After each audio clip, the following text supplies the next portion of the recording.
Del Santo Evangelio según San Marcos. Jesús dijo a la multitud: El reino de Dios se parece a lo que sucede cuando un hombre siembra la semilla en la tierra. Que pasan las noches y los días, y sin que él sepa cómo, la semilla germina y crece. Y la tierra, por sí sola, va produciendo el fruto. Primero los tallos, luego las espigas, y después los granos en las espigas. Y cuando ya están maduros los granos, el hombre echa mano de la hoz, pues ha llegado el tiempo de la cosecha. Les dijo también: ¿Con qué compararemos el reino de Dios? ¿Con qué parábola lo podremos representar? Es como una semilla de mostaza que, cuando se siembra, es la más pequeña de las semillas. Pero una vez sembrada, crece y se convierte en el mayor de los arbustos, y echa ramas tan grandes, que los pájaros pueden anidar a su sombra. Y con otras muchas parábolas semejantes, les estuvo exponiendo su mensaje, de acuerdo con lo que ellos podían entender. Y no les hablaba sino en parábolas. Pero a sus discípulos les explicaba todo en privado. Palabra del Señor. Gloria a ti, Señor Jesús. Comentario al Evangelio de San Marcos 4, 26 a 34, correspondiente al 16 de junio de 2024, domingo 11avo del tiempo ordinario. A cargo del Padre Juan Guillermo Blandón Pérez.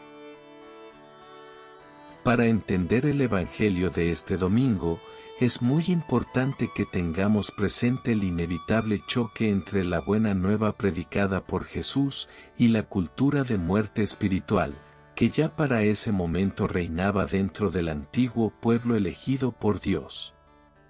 Jesús presenta su obra como cumplimiento y perfeccionamiento del antiguo rito, pero el pueblo de Israel, en la persona de sus gobernantes, más bien lo ve como ruptura o traición. El evangelista San Marcos nos presenta en la imagen de la semilla, las dificultades que la buena nueva ha encontrado para su difusión. Dichas dificultades las veíamos en el Evangelio del domingo pasado. Al presentar los interlocutores de Cristo y sus facilidades o dificultades para acoger la semilla del reino. Llevando el Evangelio del domingo pasado al contexto de hoy, alcanzamos a clasificar las almas en tres terrenos diferentes. 1. Los enamorados de Dios. 2. Los que no han conocido el amor de Dios. 3. Los impenitentes. El primer grupo son siempre el terreno donde la semilla del reino crece de la manera más esplendorosa.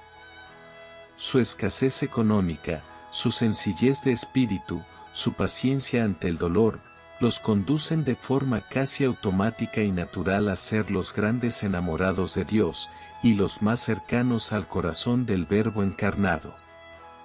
En pocas palabras, diríamos que ellos son los Juanes del Evangelio, y en ellos la semilla crece de tal manera, que sirve de cobijo a otras almas que buscan amparo. El segundo grupo son los paisanos, los estudiosos de teología, los racionalistas, los compañeros de la infancia. Lo más triste de su situación, y la causa principal de todos sus desaciertos espirituales, es no haber experimentado nunca el amor de Dios, a pesar de haberlo tenido tan cerca. En ellos, para que la semillita del Evangelio pudiera crecer sin que se la coma la plaga de la soberbia, se necesitaría llevar a cabo junto con la siembra de la semilla alguna dolorosa fumigación penitencial contra el pecado o incluso un fatigoso aparcamiento. El tercer grupo nos muestra un tipo de terreno tan escabroso, que ya desde antes de su primero y segundo juicio particular, ellos decidieron ser enemigos del Salvador y primeras conquistas de las tinieblas. Nada es imposible para Dios, pero en el caso de ellos, ya optaron por la autoexclusión. La primera conclusión a la cual llegamos, con la propuesta que Jesús hace del reino de Dios, y de la semilla que por sí sola crece, es que la Iglesia, contrariamente a lo que se quiere hacer creer, está viviendo los momentos más hermosos y prósperos de toda su historia.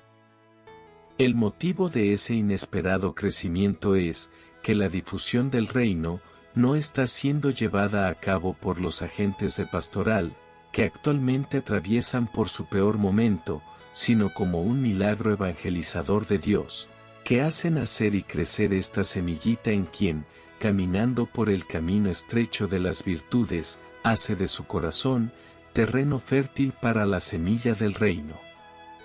Estos, que ante Dios son primeros, según la lógica humana son los más indignos, y más bien se les ubica en el grupo de los alejados. En el Evangelio del domingo pasado que se repite, apiñados a Jesús estaban una cantidad inmensa, de los que el mundo considera extraños e inútiles. Los cojos, los ciegos y los que no cuentan. Sin embargo, ellos son la fuerza de la Iglesia. Porque en ellos el reino de Dios crece, y da fruto hasta tal punto que las aves del cielo, que son las demás almas, buscan cobijo en ellos.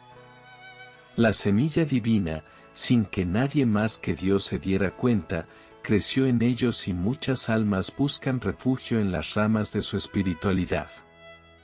De entre ellos, se están preparando silenciosamente los grandes mártires, a los cuales el Espíritu susurra que muy pronto la Iglesia se cubrirá de la púrpura preciosa de la sangre del Divino Salvador, que no solo escurrirá de la cabeza del cuerpo místico, sino de todo el cuerpo.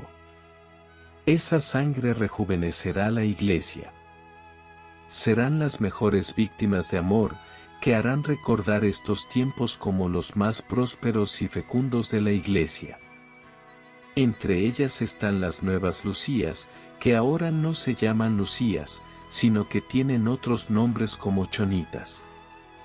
Están también ya listas las nuevas Inés, que ya no se llaman Inés, sino que se llaman Tránsito, Malena, Mirla por mencionar algunas. También se preparan para el sacrificio las nuevas Águeda, que ya no se llaman Águeda, sino que se llaman Cuquita, Petra y Mariquita, etcétera, etcétera. Curiosamente, no vemos en medio del tan grande resplandor de la futura Iglesia, renovada y lavada con sangre gloriosa de Altrus Cristo, a los nuevos Linos, Cletos, Cistos, Cornelios y Ciprianos. Ellos ahora tienen otros nombres como Pancho, Everardo, Poncho, Cuauhtémoc, René, etc. Pero andan tan concentrados en la guerra ideológica y de lucha por el poder temporal de la Iglesia, que no parecen darse cuenta que los que día y noche están pensando en la manera de ocupar el Estado Vaticano, si los tienen en la lista de los santos futuros mártires de la Santa Romana Iglesia. El problema es que, si a estos nuevos Linos, Cistos, Cornelios y Ciprianos, los miramos desde la meditación del domingo pasado, nos damos cuenta que no están formando parte del grupo de adelante. Totalmente ensimismado y extasiado en la persona de Cristo, ayer, hoy y siempre, sino que más bien están ubicados en los que están atrás de todo el grupo. Entre los que todavía no han conocido el amor de Dios, y andan discutiendo sobre otros temas muy distintos de los que Jesús está mencionando. En las meditaciones del domingo pasado, los vimos en el grupo de los primos, los paisanos y parientes de Jesús, pero estaban tan enojados y concentrados en criticar al sucesor de Pedro, que ni siquiera escuchaban las palabras llenas de celestial hermosura, que Dios estaba dirigiendo a sus corazones durante la Santa Misa.